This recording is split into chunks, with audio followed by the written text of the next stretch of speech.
அஸ்ஸலாமு அலைக்கும். எல்லோரும் எப்படி இருக்கீங்க? நல்லா இருக்கீங்களா? எல்லோரும் நல்லா இருப்பேன் நம்புகிறேன். இன்ஷா அல்லாஹ் நாங்களும் நல்லாயிருக்கோம். அல்ஹம்துலில்லாஹ். எல்லோரும் சேஃபாக பத்திரமா இருங்க, ஹாப்பியாக இருங்க, சந்தோஷமாக இருங்க. வாங்க இப்போ என்ன பார்க்கலாம். இது எங்கள் வீட்டு லஞ்சு எப்படி இருக்குன்னு பாருங்கள். ரொம்ப சூப்பராக இருக்கும். மட்டன் தால்ச்சா, நெய்ச்சோறு, மட்டன் வறுவல். இது ரொம்ப சூப்பராக ஜம்முன்னு இருக்கும். சாப்பிட்றதுக்கு அம்புட ருசியாக இருக்கும். இந்த நெய் சோத்தோடு அந்த தால்ச்சா ஊற்றி இந்த மட்டன் வறுவலோடு சாப்பிட ரொம்ப சூப்பராக. இது எப்படி செய்யலாம் பார்க்கலாம். வாங்க வீடியோக்குள்ளே போகலாம். இப்போ பாருங்கள், நாங்கள் எப்படி செய்யணும்னு பார்த்துடலாம். இது மட்டன் எலும்பு தால்ச்சா வைக்கிறதுக்காக மட்டன் எலும்பு எடுத்து வச்சுருக்கேன். இது மட்டன் வறுவலுக்காக மட்டன் எடுத்து வச்சுருக்கேன். இந்த ரெண்டையும் எடுத்து வச்சுருக்கேன். இப்போ பாருங்கள், நம்ம ஒரு குக்கர் எடுத்து அடுப்பில் வச்சுருக்கோம். இதில் மட்டன் எலும்பை சேர்த்துக்கலாம். மட்டன் எலும்பை சேர்த்து அதுக்கு உப்பு, தேவையான அளவு உப்பு, ஒரு 2 ஸ்பூன் இஞ்சி பூண்டு பேஸ்ட்டு, ஃப்ரெஷ்ஷாக அரைச்சது இஞ்சி பூண்டு பேஸ்ட்டு, இதை ரெண்டையும் இந்த மட்டன் எலும்போடு சேர்த்துக்கலாம். இந்த தால்ச்சா சாப்பிட்றதுக்கு ரொம்ப ருசியாக இருக்கும். அம்புட ருசியாக இருக்கும். சாப்பிட எம்மியாக இருக்கும். இது முஸ்லீம் கல்யாண வீட்டுகளில் வைப்பா தால்ச்சா, அந்த மாதிரி டேஸ்ட்டில் தான் இருக்கும். அதே டேஸ்ட்டில் தான் இருக்கும். இதுவும் ரொம்ப நல்லாயிருக்கும். இப்போ இந்த உப்பையும் இஞ்சி பூண்டு பேஸ்ட்டும் சேர்த்து இதுக்கு தேவையான அளவு தண்ணி சேர்த்துக்கலாம். எவ்வளவு தேவையோ அந்த எலும்பு முங்குற அளவுக்கு வச்சுக்கலாம். உங்கள் எலும்பு எப்படி வேகுமோ அந்த மாதிரி தண்ணி வச்சுக்கோங்க. நான் முங்குற அளவுக்கு தண்ணி வச்சுருக்கேன். எங்கள் குக்கரில் வச்சு மூடி போட்டு மூடியிருக்கேன். இப்போ இது ஒரு 5 விசில் வரட்டும், அப்புறம் பார்க்கலாம். இப்போ இன்னொரு குக்கர் வச்சுருக்கேன் அடுப்பில். இந்த குக்கர் நல்லா காஞ்சிருச்சு. இப்போ இதில் தேவைக்கேற்ப எண்ணெய் சேர்த்துக்கலாம். இது மட்டன் வறுவல் செய்கிறதுக்காக இந்த குக்கர் அடுப்பில் வச்சுருக்கேன். இது தேவைக்கேற்ப எண்ணெய் சேர்த்துக்கலாம். எண்ணெய் காஞ்சதுக்கப்புறமா ஒரு 15 வரமிளகாய் கிள்ளி வச்சுருக்கேன், அதையும் சேர்த்துக்கலாம். நான் மட்டன் 1/2 கிலோ எடுத்திருக்கேன் வறுவலுக்காக. இப்போ இந்த 15 வரமிளகாயும் கிள்ளி சேர்த்துக்குவோம். சிம்மில் வச்சுக்கணும் அடுப்பு, கருகக்கூடாது மிளகாய், அப்போ தான் நல்லாயிருக்கும் இந்த வறுவல். இப்போ மிளகாய் நல்லா வறுபட்டதுக்கப்புறமா 2 ஸ்பூன் இஞ்சி பூண்டு பேஸ்ட்டு, அதையும் சேர்த்துக்குவோம். இது ரெண்டையும் சேர்த்து நல்லா வதக்கிக்கிடுவோம். இது ரெண்டும் நல்லா வதங்கினதுக்கப்புறம் மட்டனை சேர்த்துக்கலாம். நான் 1/2 கிலோ மட்டன் எடுத்து வாஷ் பண்ணி வச்சுருக்கேன். கொழுப்பு, எலும்பு எல்லாம் சேர்த்து, ஈரல், மாங்காய் எல்லாம் சேர்த்து தான் எடுத்து வச்சுருக்கேன். இந்த மட்டனை சேர்த்துக்கலாம். இந்த மட்டனை இதில் சேர்த்து நல்லா வதக்கி விட்டுக்கலாம். மட்டன்லேருந்து தண்ணி பிரிஞ்சு வரும், அது வரையும் வதக்கணும். இதுக்கு மட்டனுக்கு தேவைக்கேற்ப உப்பு சேர்த்துக்கலாம். உப்பு சேர்த்து மட்டனை நல்லா மிக்ஸ் கொடுத்துக்கலாம். நல்லா மிக்ஸ் கொடுப்போம். ஏன்னா தண்ணி பிரிஞ்சு வர்ற வரையும் மட்டன் வேகணும், அப்போ தான் நல்லாயிருக்கும். இப்போ நல்லா வெந்து வந்துருச்சு பாருங்கள். தண்ணியெல்லாம் விட்டு வெளியில் தண்ணியெல்லாம் விட்டுருச்சு மட்டன்லேருந்து. இப்போ அதுக்கேற்ப தண்ணி சேர்த்துக்கிறலாம். இந்த மட்டன் வேகிற அளவுக்கு தண்ணி சேர்த்துக்கலாம். உங்கள் மட்டன் எப்படி வேகுதோ அது தக்கன சேர்த்துக்குங்க. எங்கள் ஊரில் கொஞ்சம் லேட்டாக தான் ஆகும் மட்டன் வேகிறதுக்கு. அதனால் நான் ஒரு 5 விசில் வச்சுக்க போகிறேன். தேவைக்கேற்ப தண்ணி சேர்த்தாச்சு, மிக்ஸ் கொடுத்தாச்சு. இப்போ குக்கர் மூடி போட்டு மூடிக்குவோம். பூண்டு வச்சு விசில் விட்டுக்கலாம். நான் ஒரு 5 விசில் விட போகிறேன். 5 விசில் வந்ததுக்கப்புறமா ஆவியெல்லாம் ரிலீஸ் ஆகட்டி பார்க்கலாம். இப்போ பாருங்கள், நம்ம மட்டன் எலும்பு வேக வச்சோம் இல்லையா, அந்த எலும்பு நல்லா வெந்து வந்துருச்சு. நல்லா சூப்பராக பஞ்சாக வெந்து வந்துருச்சு எலும்பு. நான் ஒரு 5 விசில் வச்சுருந்தேன், வெந்து வந்துருச்சு. இப்போ எலும்பு வெந்து வந்ததுக்கப்புறமா இதில் தேவைக்கேற்ப தண்ணி சேர்த்துக்கலாம். நம்ம தால்ச்சா எவ்வளோ வைக்க போகிறோமோ அந்த அளவுக்கு நம்ம தண்ணி சேர்த்துக்கலாம். தண்ணி சேர்த்து இதை நல்லா கொதிக்க விட்டுக்கலாம். தண்ணி கொதித்து வரணும், அப்போ தான் நல்லாயிருக்கும். எவ்வளோ தேவையோ அவ்வளோக்கு தண்ணி சேர்த்து கொதிக்க விட்டுக்கலாம். இப்போ நல்லா கொதிக்கட்டும். அதுக்கு இடையில் பருப்பு, நான் ஒரு 150 கிராம் பருப்பு எடுத்து வச்சுருக்கேன். 50 கிராம் கடலைப்பருப்பு எடுத்து வச்சுருக்கேன். இது ரெண்டையும் நல்லா வாஷ் பண்ணிவிட்டு வச்சுருக்கேன். இப்போ பெரிய வெங்காயம் 3 வெங்காயம் கட் பண்ணி வச்சுருக்கேன். பெரிய தக்காளியாக 2 தக்காளி கட் பண்ணி வச்சுருக்கேன். 5 பச்சை மிளகா வச்சுருக்கேன். இப்போ தண்ணி கொதித்து வந்துருச்சு. இப்போ இதில் இந்த பருப்பை வாஷ் பண்ணிட்டு வச்சுருக்க பருப்பை இதில் சேர்த்துக்கலாம். பருப்பும் கடலைப்பருப்பும் வாஷ் பண்ணி வச்சுருக்கேன், அதை இதில் சேர்த்துக்கலாம். அதுக்கப்புறம் வெங்காயம் கட் பண்ணி வச்சுருக்கேன், வெங்காயத்தையும் சேர்த்துக்கலாம். இது பெரிய வெங்காயமாக 3 வெங்காயம் கட் பண்ணி வச்சுருக்கேன், அதையும் சேர்த்துக்கலாம். தக்காளி, பச்சை மிளகா, ஒரு 5 பச்சை மிளகா எல்லாம் சேர்த்து நல்லா மிக்ஸ் கொடுத்துட்டு மஞ்சத்தூள் ஒரு 1/2 ஸ்பூன் மஞ்சத்தூள் சேர்த்துக்கலாம். 1/2 ஸ்பூன் மஞ்சத்தூள் சேர்த்துட்டு குக்கர் மூடி போட்டு மூடிக்குவோம். மூடி இந்த பருப்பு வெந்து வர்ற வரையும் பருப்பு வேகிறதுக்காக ஒரு 2 விசில் வச்சுக்கலாம். அப்போ நல்லா வெந்து வந்துடும் பருப்பு. இப்போ மூடி போட்டு விசில் வச்சாச்சு. 2 விசில் வரட்டும், பார்க்கலாம். இப்போ மட்டன் வறுவல் செஞ்சோம் இல்லையா, அது விசிலெல்லாம் போயிடுச்சு. இப்போ அதை ஓப்பன் பண்ணி பார்த்தா பாருங்கள், மட்டன் நல்லா சூப்பராக ஜம்முன்னு வெந்து வந்திருக்கு. ரொம்ப நல்லாயிருக்கும் அந்த மட்டன் வறுவல். இதை வேறொரு சட்டியில் மாற்றிக்கிடலாம். சட்டியில் மாற்றி கொஞ்சம் தண்ணி இருக்குது, தண்ணி வற்ற விட்டுக்கலாம். தண்ணி கொஞ்சம் வற்றி வரணும், அப்போ தான் நல்லாயிருக்கும். இப்போ தண்ணி வற்றி வந்துடுச்சு. இப்போ இதில் தேவைக்கேற்ப மல்லித்தலையும் கருவேப்பிலையும் இந்த மட்டன் வறுவலுக்கு சேர்த்துக்குவோம். அது ரொம்ப சுவையை கொடுக்கும் மட்டன் வறுவலுக்கு. ரொம்ப நல்லாயிருக்கும். சிம்பிளான மட்டன் வறுவல், ஆனால் சாப்பிட்றதுக்கு அம்புடு ருசியாக இருக்கும். இதில் மிளகு, ஜீரகமும் நான் வறுத்துட்டு பொடி பண்ணி வச்சுருக்கேன். அதில் 1 ஸ்பூன் சேர்த்துக்கிறேன். மல்லித்தலை கருவேப்பிலையோட இந்த மிளகு ஜீரகம் வறுத்து அரைச்சி வச்சுக்கிற இந்த பொடி ஒரு ஸ்பூனையும் சேர்த்து நல்லா மிக்ஸ் கொடுத்து வச்சோம்னா கொஞ்சம் நேரம் சிம்மில் வச்சா சூப்பராக வெந்து வந்துருச்சு. இப்போ இந்த தால்ச்சாவில் சேர்க்குறதுக்காக நான் காய் கட் பண்ணி வச்சுருக்கேன். சுரக்காய், வாழைக்காய், கத்திரிக்காய் இது 3 நான் சேர்த்துக்கிறேன். உங்களுக்கு எந்த காய் விருப்பமோ அதை நீங்கள் சேர்த்துக்கலாம். இப்போ இது எல்லாமே நான் கட் பண்ணி வச்சுருக்கேன். இப்போ பாருங்கள், ஓப்பன் பண்ணி பார்த்தாச்சு, பருப்பு சூப்பராக வெந்து வந்துருச்சு. இந்த பருப்பு வெந்து வந்துருச்சு. ரிலீஸ் ஆகினதுக்கப்புறம் ஓப்பன் பண்ண பருப்பு வெந்துருச்சு.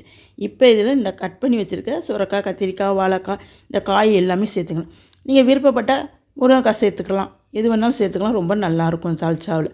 இப்போ இந்த காய் எல்லாமே சேர்த்துட்டு இதில் ஒரு 2 ஸ்பூன் வரமிளகாத்தூள் நான் சேர்த்துருக்கேன். வரமிளகாத்தூள் சேர்த்து இதை நல்லா மிக்ஸ் கொடுத்துக்குருவோம். நீங்கள் காரத்துக்கு தக்கன சேர்த்துக்குங்க, உங்களுக்கு கூடவோ குறையவோ பார்த்து காரத்தக்கன சேர்த்துக்கலாம். ஆனால் இந்த பருப்புக்கு இந்த குவாலிட்டிக்கு இந்த 2 ஸ்பூன் கரெக்டாக இருக்கும் மிளகாத்தூள். அதுக்கு தேவைக்கிறப்ப உப்பும் சேர்த்துக்கலாம். உப்பு வந்து ஏற்கனவே எலும்பு வேகையில் சேர்த்துருக்கோம், அதனால் பார்த்து சேர்த்துக்கணும். எனக்கு பத்தலை, அதனால் நான் சேர்த்துக்கிட்டேன். அதிலேயே ஒரு பெரிய நெல்லிக்காய் சைஸு புளி எடுத்து கரைச்சி வச்சுருந்தேன், அதையும் சேர்த்துக்கிட்டேன். இதையும் சேர்த்து எல்லாம் மிக்ஸ் கொடுத்தாச்சு. இப்போ மூடி போட்டு குக்கரை இந்த காய் வேகிறதுக்காக ஒரு விசில் வச்சுக்குவோம். ஒரு விசில் வச்சு இந்த காய் வெந்ததுக்கப்புறம் ஓப்பன் பண்ணி பார்க்கலாம். பாருங்கள், நல்லா காய் வெந்து வந்துருச்சு, ரிலீஸ் ஆகிடுச்சு தான். அதனால் ஓப்பன் பண்ணி பார்த்தா காய் நல்லா வெந்து வந்துருச்சு, ரொம்ப சூப்பராக வெந்துருச்சு. இப்போ இதை வந்து இதுக்கு ஒரு தாளிப்பு கொடுக்கணும், தாளிச்சுக்கிறோம். இப்போ மாங்காயை சேர்த்துக்கலாம். ரொம்ப வேகணும்னு நினச்சா முதலே சேர்த்துக்கலாம். நான் ரொம்ப வேகிறது எங்களுக்கு பிடிக்காது, அதனால் நான் கடைசியாக சேர்த்துக்கிறேன். மாங்காயை போட்டு ஒரு கொதி கொதிச்சோன்னே நான் அமர்த்திடுவேன். அது கொதிச்சோன்னே அமர்த்திட்டு இப்போ அந்த சாம்பாரை தாளித்து அதில் ஊற்றினாலும் நல்லாயிருக்கும். அதே சாம்பாரை தூக்கி இந்த சட்டியில் சேர்த்தாலும் ரொம்ப சூப்பராக இருக்கும். அதனால தான் நான் வேறு ஒரு சட்டியில் தாளிக்கிறேன். இப்போ எண்ணெய் காஞ்சதுக்கப்புறமா கடுகு உளுந்து 1 ஸ்பூன், வெந்தயம் 1/2 ஸ்பூன், ஜீரகம் 1/2 ஸ்பூன் இது 3ஐயும் சேர்த்து நல்லா பொரிய விட்டு இது 3 நல்லா பொரிஞ்சு வந்ததுக்கப்புறமா கட் பண்ணி வச்சுருக்க வெங்காயம், அது ஒரு பிடி வெங்காயம் இருக்குது, அதை சேர்த்து நல்லா வதக்கிக்கிடுவோம். இந்த சாம்பார் தாளிக்கிறதுக்கு இந்த வெங்காயம் நல்லா வதங்கி வரணும், நல்லா வதங்கணும், கோல்டன் ப்ரௌனாக வரணும், அப்போ தான் நல்லாயிருக்கும். இப்போ நல்லா வெங்காயம் வதங்கி வந்துருச்சு பாருங்கள். இப்போ இதில் நம்ம கருவேப்பிலையை சேர்த்துக்கலாம். கருவேப்பிலையும் சேர்த்து நல்லா வதக்கிக்கிடுவோம். நல்லா வதங்கணும், குழம்பு தாளிக்கிறதுல தான் டேஸ்ட்டே இருக்குது, அப்போ தான் நல்லாயிருக்கும். இப்போ இதில் 1 ஸ்பூன் மிளகாய்த்தூள், வரமிளகாய்த்தூள் இதையும் சேர்த்து நல்லா வதக்கிக்கிடுவோம். இது தான் போட்டால் தான் நல்லா கலர் கொடுக்கும், பார்க்குறதுக்கும் ரொம்ப நல்லாயிருக்கும். உங்களுக்கு பிடிச்சா சேர்த்துக்கோங்க, இல்லைன்னா வேண்டாம், உரப்புக்கு தக்கன சேர்த்துக்கோங்க. இப்போ இதில் இந்த சாம்பாரை இதில் சேர்த்துக்கிடுவோம். இதில் சேர்த்தா தான் அந்த டேஸ்ட்டு கொடுக்கும். சாம்பார் அவ்வளோ சூப்பராக இருக்கும், ஜம்முன்னு இருக்கும். இப்போ இந்த தால்ச்சாவை இதில் சேர்த்தாச்சு. இது எலும்பு மட்டன் தால்ச்சா ரொம்ப சூப்பராக இருக்கும், ஜம்முன்னு இருக்கும், சாப்பிட்றதுக்கு அம்புட்டு ருசியாக இருக்கும். இது நெய்ச்சோரோடு சாப்பிட்றப்போ அம்புட்டு சுவையாக இருக்கும், அவ்வளவு நல்லாயிருக்கும். இது கல்யாண வீட்டுகளில் வைப்பாங்க. இந்த தால்ச்சா ரொம்ப சூப்பராக இருக்கும் சாப்பிட்றதுக்கு. இப்போ மல்லித்தலை, அதுக்கு அந்த சாம்பாருக்கு மல்லித்தலை சேர்த்தாச்சு. மல்லித்தலை சேர்த்து மூடி போட்டு மூடியாச்சு, ரெடி ஆயிடுச்சு சாம்பார் ஜம்முன்னு. இப்போ நெய்ச்சோறு செய்கிறதுக்காக நம்ம ஒரு சட்டியில் குக்கர் எடுத்து வச்சுருக்கேன். அந்த குக்கரில் நெய் சேர்த்துக்குவோம். அது வீட்டில் உருக்குன நெய்ங்கிறதுனால அந்த முருங்கைத்தலையெல்லாம் சேர்ந்து வருது. இப்போ இதில் ரம்பத்தலை, பட்டை, கிராம்பு, ஏலக்காய், அன்னாச்சிப்பூ இது எல்லாம் சேர்த்து வச்சுருக்கேன். இது எல்லாத்தையும் இந்த நெய்யில் சேர்த்துக்கலாம். நெய்யில் சேர்த்து நல்லா பொரியணும். இது எல்லாமே நல்லா பொரிஞ்சு வரணும். அப்போ தான் அதில் உள்ள அந்த கோல்கரா மசாலாவில் இருக்க அந்த வாடை எல்லாமே நல்லா இறங்கும் அந்த நெய்யில். இப்போ இதில் வெங்காயம், 2 வெங்காயம், பெரிய வெங்காயம், ஒரு தக்காளி, 5 பச்சை மிளகாய், மல்லித்தலை, கருவேப்பிலை, இஞ்சி பூண்டு பேஸ்ட்டு 2 ஸ்பூன் இது எல்லாமே எடுத்து வச்சுருக்கேன். இப்போ இந்த வெங்காயத்தை இதோட சேர்த்துக்கலாம். இது நல்லா பொரிஞ்சு வந்துடுச்சு, அதனால் வெங்காயத்தை சேர்த்துக்கலாம். வெங்காயத்தை சேர்த்து வதக்கிக்கிறோம். இது வந்து கோல்டன் ப்ரௌன்லாம் வரணும்னு அவசியம் கிடையாது, கண்ணாடி பதம் வந்தால் போதும் இந்த வெங்காயம். இதில் பச்சை மிளகாய், ஒரு 5 பச்சை மிளகாய், 2 இனுக்கு கருவேப்பிலை, ஃப்ரெஷ்ஷான கருவேப்பிலை சேர்த்துருக்கேன். இதையும் சேர்த்து நல்லா வதக்கி விட்டுக்குருவோம். உங்களுக்கு தேவைக்கேற்ப பச்சை மிளகா சேர்த்துக்கோங்க. நான் 5 பச்சை மிளகா சேர்த்துருக்கேன், 1 கிலோ அரிசி, அதனால் 5 பச்சை மிளகா சேர்த்துருக்கேன். நீங்கள் உங்கள் தேவைக்கேற்ப சேர்த்துக்கோங்க. இப்போ இது எல்லாமே வதக்கி விட்டுக்கிட்டு அதில் மல்லித்தலையும் சேர்த்து ஒரு கைப்பிடி நிறையா மல்லித்தலை சேர்த்து அதையும் வதக்கி விட்டுக்குருவோம். நல்லா வதங்கட்டும், ஆனால் கண்ணாடி பதம் வந்தால் போதும், வெங்காயம் ரொம்ப சிவப்பாக வரக்கூடாது. இப்போ இது எல்லாமே நல்லா வதங்கிருச்சு. இப்போ இஞ்சி பூண்டு பேஸ்ட்டு 2 ஸ்பூன் இது ஃப்ரெஷ்ஷாக அரைச்சது, அப்போ தான் நல்லா வாசமாக இருக்கும், நான் கம்மன்னு நல்லாயிருக்கும். அதனால் 2 ஸ்பூன் இஞ்சி பூண்டு பேஸ்ட்டு சேர்த்து இதையும் வதக்கிக்கிடுவோம். இதுவும் நல்லா வதங்கி வரணும், இதுவும் வதங்கி வரணும். ஆனால் எதாக இருந்தாலும் வெங்காயம் கலர் மாறக்கூடாது, அப்போ தான் சோறு வந்து ஒயிட் கலரில் இருக்கும், பார்க்குறதுக்கும் நல்லாயிருக்கும், சாப்பிட்றதுக்கும் சுவையாக இருக்கும். இப்போ எல்லாமே சேர்ந்து வதங்கி வந்துருச்சு. இப்போ இதில் வந்து நான் தேங்காய் பால் எடுத்து வச்சுருக்கேன். ஒரு தேங்காய் உடைச்சி தேங்காய் பால் எடுத்து வச்சுருக்கேன். இது வந்து 1 உலக்கு அரிசிக்கு ஒரு 2 உலக்கு தண்ணிங்கிற கணக்கில் மீனிங்கில் சேர்த்துருக்கேன். இதில் தேங்காய் பால் சேர்த்துருக்கேன். பத்தாவதுக்கு நான் தண்ணியும் சேர்த்துருக்கேன். தண்ணி சேர்த்து தக்காளி கடைசியாக சேர்த்துக்கணும், ஏன்னா முதல்ல வதக்கினோம்னா சோறு கலர் மாறிடும், அதனால கடைசியாக சேர்த்துக்கிறணும். கடைசியாக சேர்த்தா தான் அது கலர் மாறாது. இதில் உப்பு சேர்த்துக்கிறணும். தேவையான அளவு உப்பு சேர்த்து நல்லா மிக்ஸ் கொடுத்துக்கலாம். மிக்ஸ் கொடுத்து மூடி போட்டு மூடி வைப்போம். கொதிக்கிற இது வந்தோடனே, கொதிக்கிற அந்த டைம் வந்தோடனே கொதிக்க விட்டுறக்கூடாது. தேங்காய் பால் திறனையாக வந்துடும். கொதிக்கிறதுக்கு முன்னாடியே நம்ம அரிசியை சேர்த்துக்கணும். நான் துளசி பச்சை அரிசி தான் சேர்த்துருக்கேன் 1 கிலோ. அது வந்து 1.5 உலக்கு இருக்கும். ஒரு பெரிய படியில் 1.5 உலக்கு இருக்கும். சின்னதில் அளந்தோம்னா 2.5 உலக்கு இருக்கும். அதைத்தான் சேர்த்துருக்கேன். நீங்கள் தண்ணி பார்த்து சேர்த்துக்கோங்க. 1 உலக்குக்கு 2 உலக்கு தண்ணி. இது 1/2 அன் ஹவர் ஊற வச்ச துளசி பச்சையை சேர்த்துருக்கேன். சேர்த்து அதுக்கு லெமன் ஒரு 1/2 லெமன் எடுத்து புழிஞ்சு விட்ருக்கேன். இது நல்லா மிக்ஸ் கொடுத்து மூடி போட்டு குக்கர் மூடி போட்டு மூடி வச்சுருக்கேன். நான் குண்டு வைக்க மாட்டேன். அதனால் டம்ளர் கிண்ணம் ஏதாவது மூடி வைப்பேன். அப்பப்போ எடுத்து திறந்து பார்த்து கிண்டி விட்டுக்குவேன். இப்போ பாருங்கள், மூடி போட்டு மூடியிருந்தேன். இப்போ சோறும் அந்த அரிசியும் அந்த தண்ணியும் பின்னி வந்திருக்கு பாருங்கள். ரொம்ப சூப்பராக வெள்ளை வெள்ளைன்னு இருக்குது பாருங்கள். உங்களுக்கே தெரியும் வெள்ளை வெள்ளைன்னு இருக்குது. அதனால தக்காளியை வதக்காமல் கடைசியாக போடுறது அப்போ தான் நல்லாயிருக்கும். இப்போ சோறை நல்லா கிண்டி விட்டுக்குவோம். நல்லா கிண்டி விட்டு மறுபடியும் மூடி போட்டு மூடி வச்சுக்குவோம். நான் வந்து குண்டு போட மாட்டேன். மறுபடியும் சொல்கிறேன், குண்டு போட மாட்டேன். ஏன்னா அப்பப்போ எடுத்து நான் ஓப்பன் பண்ணி கிண்டி விட்டுக்குவேன். அதனால் குண்டு போட மாட்டேன். டம்ளர் கிண்ணம் ஏதாவது வச்சு மூடி வச்சுக்கிடுவேன். அப்புறம் திறந்து பார்த்து கிண்டி விட்டுக்குவேன். இப்போ பாருங்கள், மறுபடியும் ஒரு 5 நிமிஷம் சென்றதுக்கப்புறம் நான் சிம்மில் தான் வச்சுருக்கேன். ஹையில் வைக்கல, சிம்மில் தான் வச்சுருக்கேன். ஒரு 5 நிமிஷம் சென்றதுக்கப்புறம் மறுபடியும் ஓப்பன் பண்ணி பார்க்கல. பாருங்கள், உங்களுக்கே தெரியும் சாதம் எப்படி இருக்குதுன்னு. ரொம்ப சூப்பராக ஜம்முன்னு இருக்குது பாருங்கள். லைட்டாக தண்ணி இருக்க மாதிரி தெரியுது. அதையுமே மறுபடியும் ஒரு 5 நிமிஷம் சிம்மில் வச்சுருந்தோம்னா ரொம்ப சூப்பராக ஜம்முன்னு வந்துடும். இப்போ நல்லா பிரட்டி விட்டாச்சு பாருங்கள். சாதத்தை நல்லா பிரட்டி விட்டாச்சு.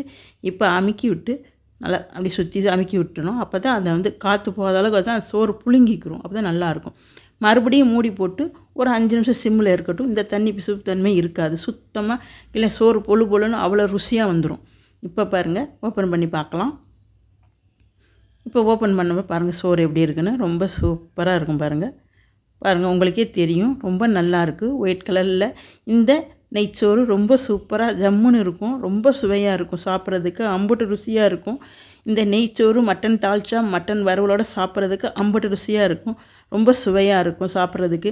இதே மாதிரி செய்து சாப்பிட்டு பாருங்கள். எப்படி இருக்குன்னு கமெண்ட்டில் சொல்லுங்கள். மறந்துடாமல் கமெண்ட் பண்ணுங்கள் எப்படி இருக்குன்னு. இது சாப்பிட்றதுக்கே அம்புட்டு ருசியாக இருக்கும். பாருங்கள் எப்படி இருக்குன்னு. இந்த நெய்ச்சோறு, மட்டன் வறுவல், மட்டன் தால்ச்சா இது 3 சேர்ந்து சாப்பிட்றப்ப அல்டிமேட் சுவையில் இருக்கும். அம்புட்டு சுவையாக இருக்கும். சாப்பிட்றதுக்கு எம்மியாக இருக்கும். இதே மாதிரி செய்து பாருங்கள். எப்படின்னு கமெண்ட் பாக்ஸில் கமெண்ட் பண்ணுங்கள். மறந்துடாமல் லைக் பண்ணுங்கள். எங்கள் சேனலுக்கு சப்போர்ட் பண்ணுங்கள். மறந்துடாமல் சப்போர்ட் பண்ணுங்கள். நீங்கள் பிடிச்சிருந்துச்சுன்னா லைக் பண்ணுங்கள். ரொம்ப பிடிச்சா சப்ஸ்கிரைப் பண்ணுங்கள். எங்கள் வீடியோவெலாம் எப்படி இருக்குன்னு கமெண்ட் பண்ணுங்கள். மறந்துடாமல் கமெண்ட் பண்ணுங்கள். ரொம்ப சுவையாக சூப்பரான சமையலாக இருக்கும். அடுத்து ஒரு வ்ளாகில் பார்க்கலாம். பாய். அஸ்ஸலாமு அலைக்கும்.